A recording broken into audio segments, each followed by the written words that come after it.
कहते हैं कि जिसके पास मोबाइल होता है वो पत्रकार होता है। आज का दौर कुछ ऐसे ही चल रहा है। जब भी कहीं कोई घटना घटती है तो उसके बाद सबसे पहले कोई भी आदमी उसके पास होता है तो अपना मोबाइल निकालता है और मोबाइल निकालने के बाद उसका वीडियो बनाता है या फोटोग्राफ्स उतार लिया करता है।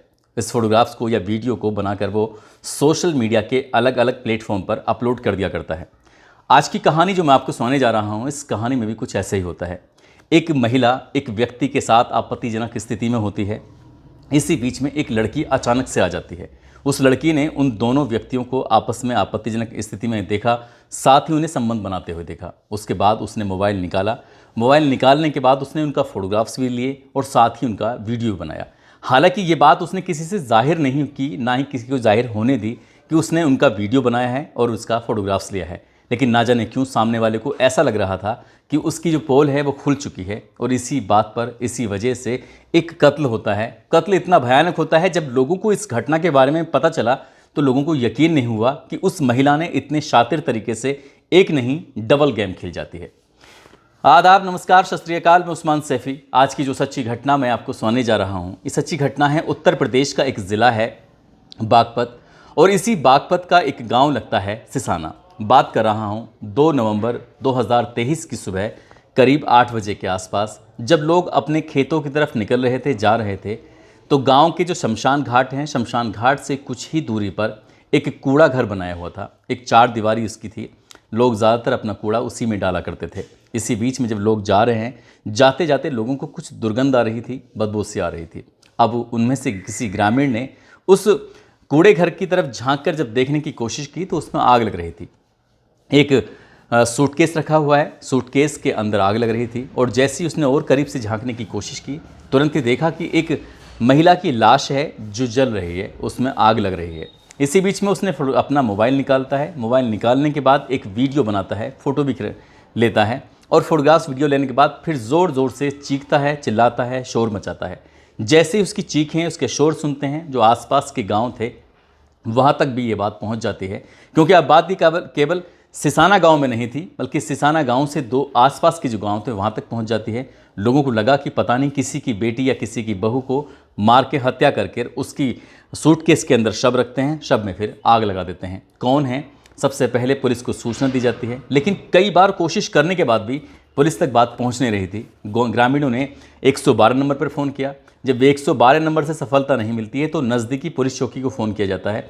उनसे बताया जाता है कि सिसाना गाँव के एक कूड़े घर के अंदर एक बॉडी जल रही है, आप जितनी जल्दी हो सके उतनी जल्दी आ जाइए। पुलिस मौके पर आती है, और मौके पर आने के बाद ये पता करने की कोशिश कर रही थी, जिस व्यक्ति ने वीडियो बनाया था उस जलते हुए सूटकेस का, उस वीडियो को वायरल भी किया जाता है, उन फोटोग्राफ्स को वायरल किया जाता है, ताकि कोई भी व्यक्ति, कोई भी आदमी, कोई भी पुरुष ये आके बता सके कि ये उसकी बेटी है या उसकी बहू है। लेकिन 1-2 नहीं बल्कि 24 घंटे से ज़्यादा का वक्त बीत जाता है और उसके बाद भी ये पता नहीं चलता कि आखिरकार कौन है। अब आसपास के जितने भी गांव थे या पूरा बागपत है, हर किसी की एक ही सवाल था कि आखिरकार लड़की कौन थी, किसने इसकी हत्या की है, किसने आकर इसको यहाँ जलाया है। इस तरह के सवाल थे। इन सवालों का जवाब न केवल पुलिस जानना चाहती थी, बल्कि ग्रामीण भी जानना चाहते थे, और हर किसी की उत्सुकता होती है। पुलिस को कई दिन बीतने के बाद भी कोई सबूत हासिल नहीं आ रहा था, ना ही किसी ने आकर ये दावेदारी की कि उनकी बेटी है या बहू है। तो पुलिस आखिरकार अपने तरीके से काम करना शुरू कर देती है। अब यहाँ सर्विलांस टीम को भी बुलवाया जाता है, डॉग स्क्वाड को भी बुलवाया जाता है, और पुलिस की जो कई अन्य टीमें होती हैं वो भी आकर यहाँ पर, फिंगरप्रिंट वाली टीम, ये सभी टीम आकर यहाँ जांच पड़ताल करती हैं। लेकिन कोई सफलता जब नहीं मिलती, तब पुलिस को ये एक सूचना मिलती है कि फला रास्ते पर एक जगह एक सीसीटीवी कैमरा लगा हुआ है, वहाँ से शायद आपको कुछ राहत मिल सके। अब पुलिस ने उस सीसीटीवी कैमरे को खंगालना शुरू किया है, तो उसमें हरियाणा के एक नंबर प्लेट की एक गाड़ी होती है, स्विफ्ट डिज़ायर, जो उस रास्ते से गुजर रही थी।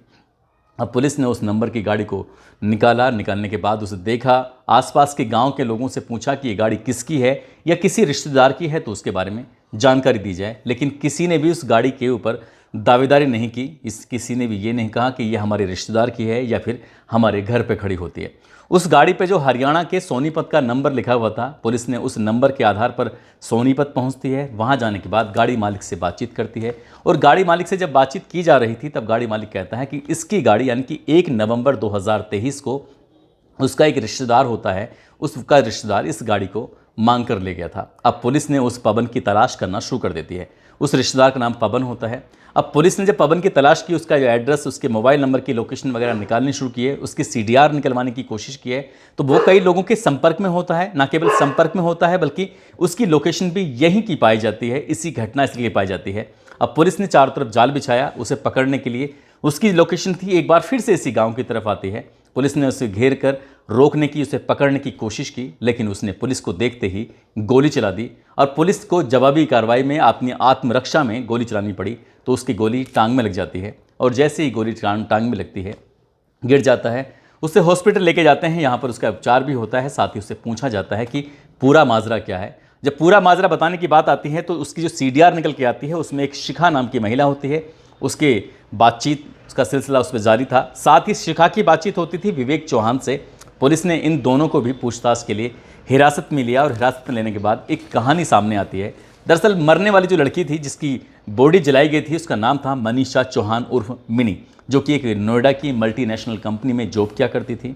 अब इसके बारे में जब पड़ताल की जाती है, साथ ही शिखा हो, विवेक उर्फ मनीष चौहान हो या फिर इस पवन से बातचीत हो, अब जब इनसे बातचीत की जा रही थी तब कुछ चौंकाने वाली बात सामने आती है। दरअसल उत्तर प्रदेश के गौतम बुद्ध नगर का सेक्टर 45 का गांव सदरपुर लगता है। वहां का रहने वाला एक व्यक्ति जिसका नाम चरण सिंह होता है, जो कि पूर्व प्रधान हुआ करता था किसी दौर में। उसके बाद उसका एक बेटा होता है जिसका नाम हर्षवर्धन होता है और हर्षवर्धन को एक बेटा पैदा होता है और एक बेटी होती है। बेटे का नाम मनीष उर्फ विवेक चौहान होता है, जबकि उसकी बेटी का नाम होता है मनीषा चौहान उर्फ मिनी।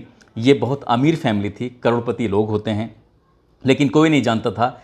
नियति जो थी कुछ इस तरह की थी कि जो हर्षवर्धन होता है उसको कैंसर हो जाता है और साल 2011 में कैंसर से उसकी मौत हो जाती है। अब उसका बेटा और बेटी बसते हैं। बेटी उस वक्त 10 साल की थी और इसी बीच में मरने से पहले, क्योंकि उसे पता था कि उसकी मौत बहुत जल्दी आएगी, तभी उसने अपनी एक वसीयत बनाई और वसीयत में साफ साफ लिखवा दिया, मैं बेटा और बेटी में कोई फ़र्क नहीं करता, इसलिए जो भी मेरी ज़मीन ज़्यादात है, जो भी कुछ है, वो बेटा और बेटी में बराबर बराबर बांट दिया जाए। और जैसे ही वसीयत सामने आती है तो सबसे पहले होश फाख्ता होते हैं इस मनीष उर्फ विवेक चौहान के।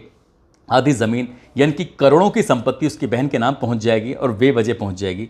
इसलिए वो अपनी बहन से खपा रहने लगा। लेकिन उसकी बहन अभी 10 साल की थी, लेकिन बहन ने मेहनत की, पढ़ाई की और पढ़ाई करने के बाद वो बहुत कम समय में अपने घर से निकल गई और अपनी जिम्मेदारी का उसे एहसास होने लगा।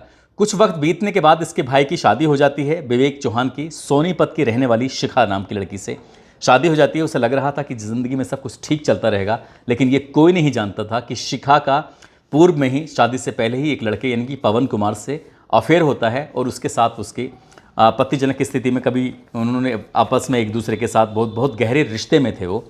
तो ये ज़िंदगी ऐसे ठीक ठाक चल रही थी और ये मनीषा अपने घर छोड़ के चली जाती है। अब कहीं ना कहीं इनको ऐसा लग रहा था कि मनीषा अपनी संपत्ति से हक जो है वो किसी भी कीमत पर नहीं छोड़ेगी और इसीलिए शिखा को ये बात परेशान करती थी। साथ ही विवेक को भी ये बात परेशान करती थी, लेकिन विवेक इस बात को नहीं जानता था कि उसकी पत्नी का यानी कि शिखा का शादी से पहले ही पवन कुमार से के साथ अवैध संबंध हैं, उसके साथ वो शारीरिक रिश्ते में बंधी हुई है। और एक दिन ऐसा होता है कि ये मनीषा अपने भाभी के पास जब आती है, अपनी भाभी को ही उस लड़के के साथ आपत्तिजनक स्थिति में देख लेती है, साथ ही उसका वीडियो बनाती है, उसके फोटोग्राफ्स भी ले लेती है, लेकिन इस बात का कभी किसी से जिक्र नहीं करती और किसी से कुछ कहती नहीं है, अपने काम से काम रखती थी। वो लड़की वाकई बहुत टैलेंटेड, होशियार लड़की थी, सब लोग उसकी बड़ी इज्जत किया करते थे। वक्त आगे बढ़ रहा था, शिखा को लगता है कि ऐसा ना हो उसकी पोल पट्टी खुल जाए, उसके रिश्ते के बारे में किसी को पता चल गया तो उसका जो पति है उसको छोड़ देगा और उसकी ज़िंदगी पूरी तरह से नर्क हो जाएगी।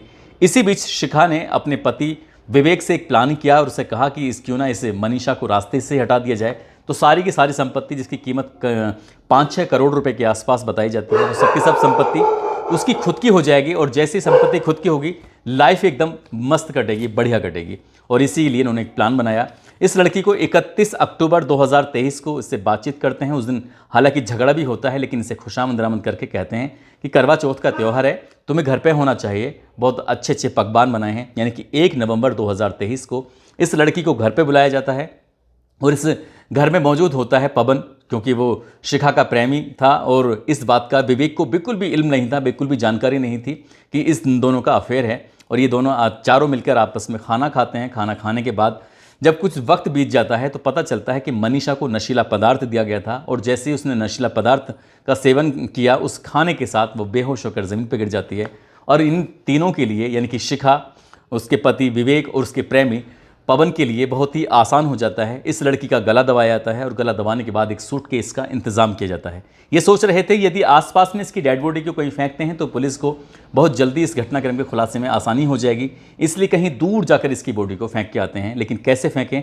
सूटकेस का जब इंतजाम किया जाता है तो उसके शरीर के टुकड़े किए जाते हैं, यानी कि टुकड़े से मतलब कि उसे काटा नहीं जाता बल्कि तोड़ा जाता है और तोड़कर उस सूटकेस में फिट कर लिया जाता है। और फिट करने के बाद हरियाणा सोनीपत की एक कार थी स्विफ्ट डिज़ायर, उस कार की में उस बॉडी को रखा जाता है। और रखने के बाद यहाँ से लगभग 73 किलोमीटर दूर बागपत का एक सिसाना गांव लगता है और सिसाना गांव में जाकर इस बॉडी को डिस्ट्रॉय करने की कोशिश कर रहे थे। सुबह के 4 बज जाते हैं वहाँ पहुँचते, इसलिए उन्होंने शमशान के पास एक कूड़ा घर होता है जो 4 दीवारी थी, ज़्यादा उसकी हाइट नहीं थी, और उसी कूड़े घर में उस सूटकेस को डालकर ऊपर से पेट्रोल डाल दिया जाता है बड़ी मात्रा में। और जैसे ही वो पेट्रोल से में आग लगती है तो बहुत तेज़ी के साथ वो आग धूं धूं कर जलने लगती है। तो उन्हें डर लग रहा था कहीं ऐसा ना हो आसपास किसी को पता चल जाए, क्योंकि गांव के लोग जल्दी जाग जाते हैं, जल्दी उठ जाते हैं, इसलिए वो ज़्यादा देर वहाँ पर रुके नहीं थे, टिके नहीं थे और कुछ देर के बाद वहाँ से गाड़ी लेके चले जाते हैं। लेकिन वो गाड़ी, उसका नंबर CCTV कैमरे में कैद हो जाता है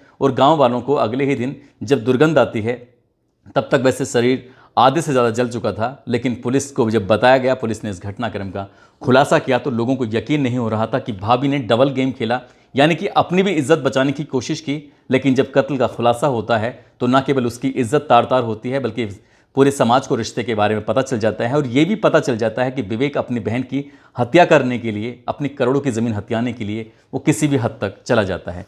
रिश्तों को शर्मसार कर देने वाली कहानी सुनाने का उद्देश्य किसी को परेशान करना नहीं है, किसी का दिल दुखाना नहीं है, बल्कि आपको जागरूक करना है, आपको सचेत करना है, आपको बताना है कि अगर कभी भी ऐसा लगे तो आपको कम से कम पुलिस का सहारा लेना चाहिए। इस लड़की के साथ साल 2011 से जब इसके पिताजी ख़त्म हुए थे तभी से इसके साथ कुछ ना कुछ हो रहा था और इसको भी अपने बारे में, अपने परिवार के बारे में किसी न किसी से ऐसी बातें करनी चाहिए थी। हालांकि पुलिस ने बहुत अच्छा काम किया है। यहाँ के जो SP हैं जिनका नाम अर्पित विजय वर्गीय है, साथ ही DSP युवराज सिंह का इनका बहुत ही शानदार रोल रहा है। उन्होंने बहुत कम समय में इस घटनाक्रम का खुलासा कर दिया। दोस्तों जाते जाते आज दीपेश चौधरी हैं, आज इनका जन्मदिन है। इनको जन्मदिन की बहुत सारी शुभकामनाएं, बहुत बहुत मुबारकबाद। साथ ही कुछ लोगों ने नाम लेने की अपील की थी, जिसमें मोहम्मद शकील, तस्लीम खान, मनीष पासवान, ईश्वर चंद विद्यासागर, सुवेदीन खान, शौकीन सलमानी सरफराज, अमित कुमार, काशिफ अली, ऋषि भाटी, मोहम्मद अरशद अनवर, अरविंद रॉय, आशु मलिक, यशपाल सिंह। आप सब लोग अपना ख्याल रखें, सुरक्षित रहें। जय हिंद, जय भारत।